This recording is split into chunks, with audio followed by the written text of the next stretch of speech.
नमस्कार। क्या आप कल्पना कर सकते हैं कि आज के इस दौर में जहां एक वक्त की थाली की कीमत भी आसमान छू रही है, वहां कोई इंसान सिर्फ 33 रुपये प्रतिदिन में अपना पूरा जीवन काट रहा होगा? जी हाँ, यह कोई काल्पनिक कहानी नहीं, बल्कि भारत के करोड़ों उन बुजुर्गों की कड़वी हकीकत है जिन्होंने अपनी पूरी जवानी देश के कारखानों, दफ्तरों और फैक्ट्रियों में खपा दी। आज उनकी आंखों में एक अजीब सा इंतजार है, एक ऐसी उम्मीद जो हर सुबह सूरज के साथ उगती है और शाम को सरकारी फाइलों के बीच दम तोड़ देती है। लेकिन रुकिए, क्योंकि 2026 की शुरुआत के साथ ही हवाओं का रुख बदल रहा है। दिल्ली के गलियारों से लेकर श्रम मंत्रालय की बंद फाइलों तक एक ऐसी हलचल शुरू हुई है जिसने देश के 75 लाख से ज्यादा पेंशन भोगियों की धड़कनें तेज कर दी हैं। क्या इस बार वाकई उनकी बरसों पुरानी मुराद पूरी होने वाली है? क्या 12 साल का वो लंबा सूखा अब खत्म होने को है? आज के इस विशेष बुलेटिन में हम उस सच से पर्दा उठाएंगे जिसे अब तक आपसे छिपाया गया, और जानेंगे कि क्या वाकई आपकी पेंशन की राशि में एक ऐतिहासिक उछाल आने वाला है। पिछले एक दशक से ज्यादा समय बीत चुका है, लेकिन ईपीएस 95 योजना के तहत मिलने वाली न्यूनतम पेंशन आज भी उसी 1,000 रुपये के आंकड़े पर जमी हुई है जिसे 2014 में तय किया गया था। जरा सोचिए, 2014 का भारत और आज 2026 का भारत जमीन आसमान का अंतर आ चुका है। उस समय पेट्रोल के दाम क्या थे और आज क्या हैं? उस समय दूध की थैली कितने में आती थी और आज उसकी कीमत क्या है? महंगाई दर जिस तेजी से रॉकेट की तरह ऊपर गई है, उसके मुकाबले एक पेंशन भोगी की क्रय शक्ति पाताल में धंस चुकी है। आज के समय में 1,000 रुपये में एक ठीक ठाक ब्लड प्रेशर या शुगर की दवाई का पत्ता भी मुश्किल से आता है, तो फिर एक बुजुर्ग दंपत्ति अपना पूरा महीना कैसे गुजार सकता है? यही वो चुभता हुआ सवाल है जिसने आज पूरे देश के कर्मचारी संगठनों और पेंशनर्स यूनियनों को एक मंच पर ला खड़ा किया है। 2026 की सर्द रातों में भी पेंशन भोगियों का गुस्सा उबाल मार रहा है, क्योंकि उन्हें लगता है कि उनके साथ न्याय नहीं हुआ है। अब बात करते हैं उस सबसे बड़े सस्पेंस की जो इस वक्त पूरे देश में चर्चा का विषय बना हुआ है।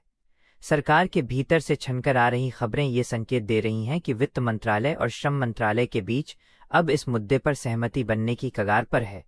संसद के पिछले सत्रों में जब भी न्यूनतम पेंशन का सवाल उठा, तो सरकार ने हमेशा वित्तीय स्थिरता और फंड की उपलब्धता का हवाला देकर बात टाल दी। लेकिन सूत्रों का दावा है कि इस बार स्थिति अलग है। सरकार पर चौतरफा दबाव है। एक तरफ सामाजिक संगठनों का नैतिक दबाव है, तो दूसरी तरफ आने वाले चुनावों और कर्मचारी संगठनों की नाराजगी का डर। पेंशन भोगियों ने स्पष्ट कर दिया है कि अब उन्हें कोरे आश्वासनों की घुट्टी नहीं चाहिए, बल्कि उनके बैंक खातों में वास्तविक बढ़ोतरी देखनी है।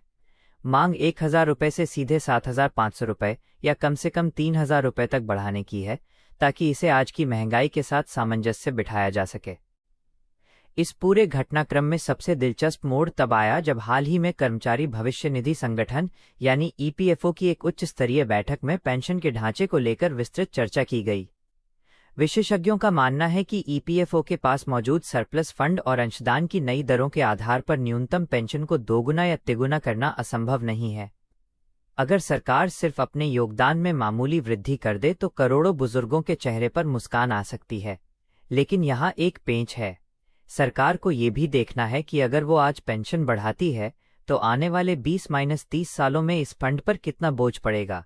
इसी गणित को सुलझाने के लिए डेटा आधारित रिसर्च की जा रही है। पेंशन भोगी कहते हैं कि उन्होंने अपने वेतन का हिस्सा सालों तक जमा किया है। ये कोई खैरात नहीं, बल्कि उनका हक है।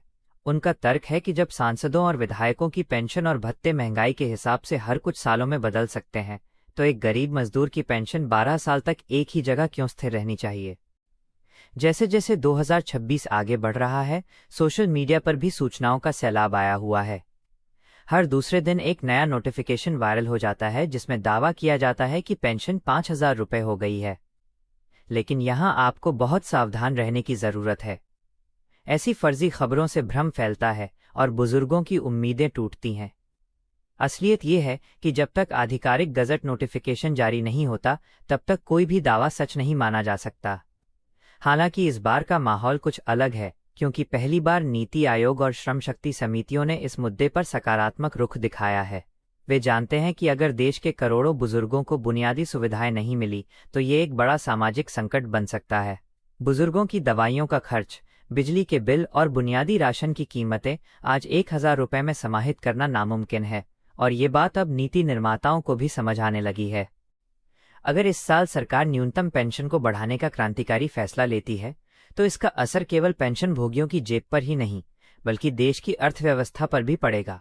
जब इन बुजुर्गों के हाथ में ज्यादा पैसा आएगा तो उनकी खरीदारी की क्षमता बढ़ेगी, जिससे बाजार में मांग पैदा होगी। लेकिन सबसे बड़ा बदलाव उनके आत्मसम्मान में आएगा। आज एक पेंशनभोगी को अपनी छोटी छोटी जरूरतों के लिए अपने बच्चों या दूसरों के आगे हाथ फैलाना पड़ता है।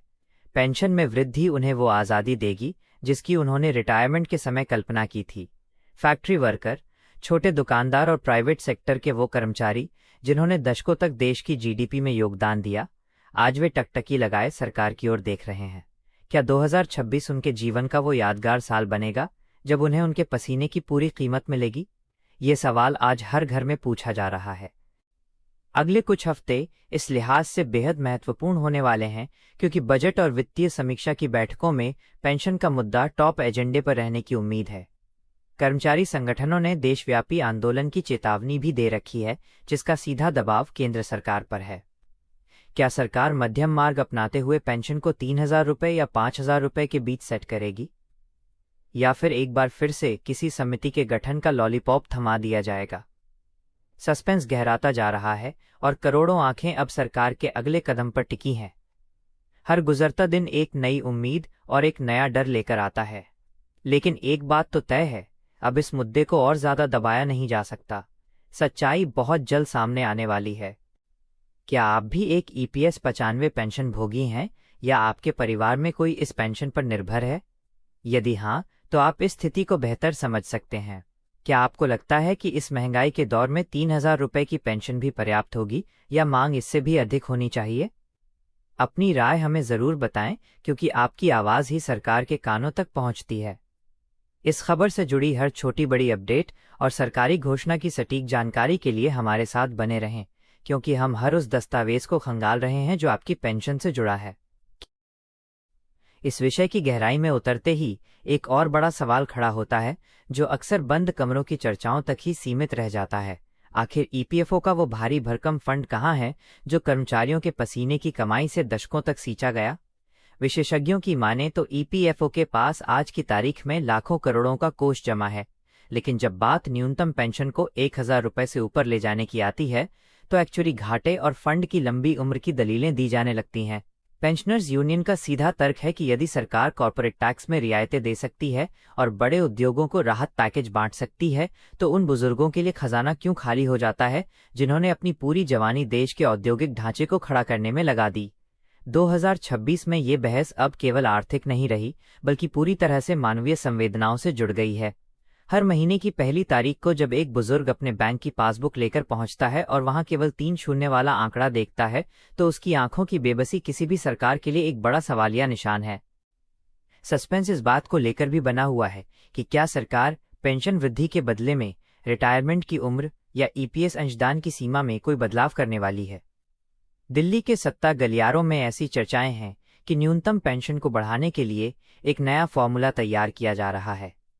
इस फॉर्मूले के तहत पेंशन को सीधे महंगाई भत्ते यानी डीए से जोड़ने का प्रस्ताव भी टेबल पर रखा गया है। यदि ऐसा होता है तो ये पेंशन भोगियों के लिए इतिहास की सबसे बड़ी जीत होगी, क्योंकि तब पेंशन राशि हर 6 महीने में महंगाई के हिसाब से खुद ब खुद बढ़ती जाएगी और उन्हें बार बार आंदोलनों का सहारा नहीं लेना पड़ेगा। लेकिन क्या वित्त मंत्रालय इतनी बड़ी वित्तीय देनदारी के लिए तैयार होगा? यही वो पेंच है जिसने करोड़ों लोगों को दुविधा में डाल रखा है। एक तरफ उम्मीद की किरण है कि 2026 का साल उनके बुढ़ापे की लाठी बनेगा, और दूसरी तरफ वही पुराना डर कि कहीं ये भी पिछले सालों की तरह सिर्फ एक चुनावी शिगुफा बनकर न रह जाए। जैसे जैसे पेंशनर्स का आंदोलन तेज हो रहा है, वैसे वैसे देश के अलग अलग हिस्सों से दिल दहला देने वाली कहानियां भी सामने आ रही हैं। कोई बुजुर्ग अपनी गंभीर बीमारी का इलाज नहीं करा पा रहा क्योंकि उसकी पेंशन का पैसा घर के बिजली बिल में ही खत्म हो जाता है, तो कोई अपनी बुनियादी जरूरतों के लिए पड़ोसियों पर निर्भर है। इन कहानियों ने अब एक जनांदोलन का रूप ले लिया है। 2026 में अब ये मुद्दा केवल व्हाट्सएप ग्रुपों तक सीमित नहीं है, बल्कि अब ये सड़कों पर उतर आया है। कई राज्यों में पेंशनर्स ने वोट की चोट देने की भी शपथ ली है, जिसका सीधा असर आने वाले समय की राजनीति पर पड़ना तय है। सरकार को अब ये अच्छी तरह समझ आ गया है कि 1,000 रुपये की ये राशि आज के डिजिटल और महंगे भारत में एक मजाक से ज्यादा कुछ नहीं है। अब एक नज़र डालते हैं उन संकेतों पर जो सीधे प्रधानमंत्री कार्यालय या श्रम मंत्रालय के करीबी सूत्रों से मिल रहे हैं। बताया जा रहा है कि एक गुप्त ड्राफ्ट तैयार किया जा चुका है जिसमें न्यूनतम पेंशन को 3,000 रुपये फिक्स करने और उसके ऊपर अंशदान के आधार पर अतिरिक्त लाभ देने की बात कही गई है। इस पर अंतिम मुहर लगना बाकी है। पेंशनभोगी समाज का यह वर्ग अब और इंतजार करने के मूड में नहीं है। उनका कहना है कि हमने देश को बनाया है, अब देश हमें लावारिस नहीं छोड़ सकता। यदि 2026 में इस पर कोई ठोस फैसला नहीं आता है तो ये स्वतंत्र भारत के इतिहास में बुजुर्गों के साथ सबसे बड़ा विश्वासघात माना जाएगा। लेकिन जिस तरह की हलचल ईपीएफओ के मुख्यालय में देखी जा रही है, उससे साफ है कि पर्दे के पीछे कुछ बहुत बड़ा पक रहा है। क्या सरकार वाकई करोड़ों लोगों के बैंक खातों में एक साथ खुशी की खबर भेजने वाली है, या फिर किसी तकनीकी पेंच में फंसाकर इस मांग को एक बार फिर ठंडे बस्ते में डाल दिया जाएगा? हर बीतते घंटे के साथ पेंशनर्स की धड़कनें बढ़ रही हैं। ये सिर्फ पैसों की बात नहीं है, ये बात है उस सम्मान की जो एक कर्मचारी अपनी पूरी सेवा के बाद हक के तौर पर चाहता है। 12 साल का ये वनवास अब खत्म होना ही चाहिए। आज का युवा जो प्राइवेट सेक्टर में काम कर रहा है, वो भी इस मुद्दे को बड़ी गंभीरता से देख रहा है, क्योंकि कल उसे भी इसी रास्ते से गुजरना है। अगर आज के बुजुर्गों को उनका हक नहीं मिला तो आने वाली पीढ़ी का सोशल सिक्योरिटी सिस्टम से भरोसा पूरी तरह उठ जाएगा। क्या आप जानते हैं कि अगर आज आपकी पेंशन में 2,000 रुपये की भी बढ़ोतरी होती है तो उसका आपके कुल वार्षिक बजट पर क्या प्रभाव पड़ेगा? और क्या सरकार वास्तव में उस पेंशन फंड का सही इस्तेमाल कर रही है जिसमें आपका पैसा जमा है?